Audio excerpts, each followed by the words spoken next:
वहीं राजस्थान विधानसभा के मॉनसून सत्र में बुधवार को राजस्थान कोचिंग सेंटर नियंत्रण और विनियमन विधेयक 2025 पर जोरदार बहस हुई।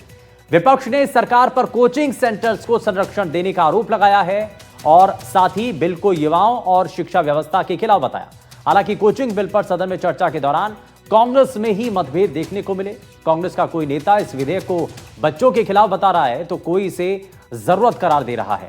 बिल से कोचिंग संस्थानों का फायदा बताया जा रहा है। नेता प्रतिपक्ष टीकाराम जूली ने इस बिल को बच्चों के हित के खिलाफ बताते हुए सरकार पर हमला बोला है। करीब 7,000 करोड़ की कोचिंग इंडस्ट्री वाले राजस्थान में युवाओं की बढ़ती आत्महत्या और कोचिंग सेंटर संचालकों की मनमानी को रोकने के लिए नया कानून बन गया है। राजस्थान विधानसभा में आज कोचिंग सेंटर नियंत्रण और विनियमन विधेयक 2025 पेश किया गया, जिसे लंबी बहस के बाद ध्वनि मत से पारित कर दिया गया। बिल पर चर्चा के दौरान नेता प्रतिपक्ष टीकाराम जूली ने सरकार को घेरते हुए कहा कि ये कानून बच्चों के लिए नहीं बल्कि कोचिंग संस्थाओं को फायदा पहुंचाने के लिए लाया गया है। सरकार बच्चों की चिंता नहीं कर रही है। 16 साल तक के बच्चों पर रोक की पालना भी नहीं हो रही है। ये बिल मोटा माल कमाने के लिए लाया गया है। ये बिल देख के तो ऐसा लग रहा है कि आप ये बिल अभिभावक और बच्चों के लिए नहीं लेके आए हो, ये बिल आप कोचिंग संस्थानों के लिए लेके आए।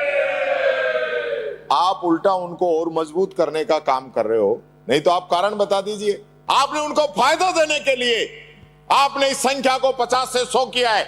और मैंने पिछली बार भी कहा था जब ये बिल आया था कि ये बिल जो है कोचिंग को फायदा देने के लिए बात है, ये कोटा की बात नहीं है, ये मोटे माल की बात है। इसलिए ये सारा बिल चेंज किया जा रहा है।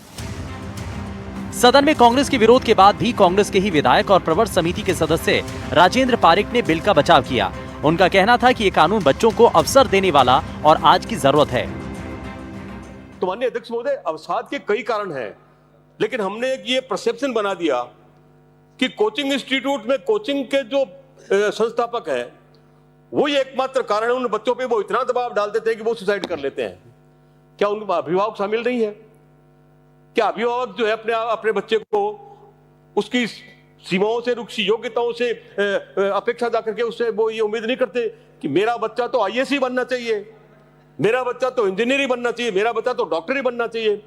कि इन कोचिंग इंस्टीट्यूट्स के आने के बाद में सीकर की जो ग्रोथ हुई है वो अकल्पनीय है और ये कहना कतई निराधार मानता हूं मैं। बिल पारित होने के बाद संसदीय कार्य मंत्री जोगाराम पटेल ने इस बिल को ऐतिहासिक बताते हुए कहा कि इस बिल के बहाने कांग्रेस की अंतर्कलह भी खुलकर सामने आ गई। कांग्रेस विधायक राजेंद्र पारिक ने ही नेता प्रतिपक्ष के सवालों का जवाब दे दिया। राजस्थान विधानसभा के पटल के इतिहास में आज कांग्रेस का अंतर्कलह इस बिल पर सामने आया। आदरणीय नेता प्रतिपक्ष टीकाराम जी जूली ने और बायतू से आने वाले माननीय विधायक हरीश जी चौधरी ने इस पर कमियां गिनाई, इसकी आलोचना की।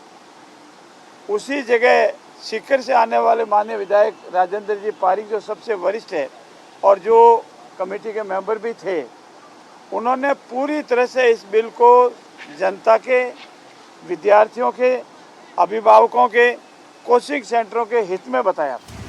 कोचिंग बिल पर विधानसभा में जमकर बहस हुई, लेकिन असल मुद्दा अभी भी वही है कि क्या ये कानून बच्चों के दबाव को कम करेगा या फिर 7,000 करोड़ की कोचिंग इंडस्ट्री को और ताकत देगा।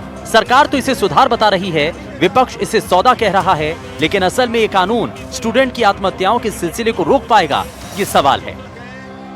एक लंबी बहस के बाद आज राजस्थान विधानसभा में कोचिंग सेंटर्स नियंत्रण बिल पारित हो गया है। सरकार ने इसे बड़ा रिफॉर्म बताया तो वहीं विपक्ष का आरोप है कि इससे केवल 7,000 करोड़ वाली कोचिंग इंडस्ट्री को ही लाभ होगा। लेकिन सबसे जरूरी सवाल कि ये बिल जब असल में लागू होगा तो क्या इससे बच्चों पर पढ़ने वाले पढ़ाई के दबाव को कम किया जा सकेगा या फिर कोचिंग सेंटर्स की मनमानी पर वाकई लगाम लग पाएगी? और उससे भी जरूरी सवाल कि क्या इस बिल के लागू होने के बाद राजस्थान में स्टूडेंट्स की आत्महत्याओं के सिलसिले को रोका जा सकेगा? कैमरामैन जसराज के साथ सुशांत पारीक, एनडीटीवी, जयपुर।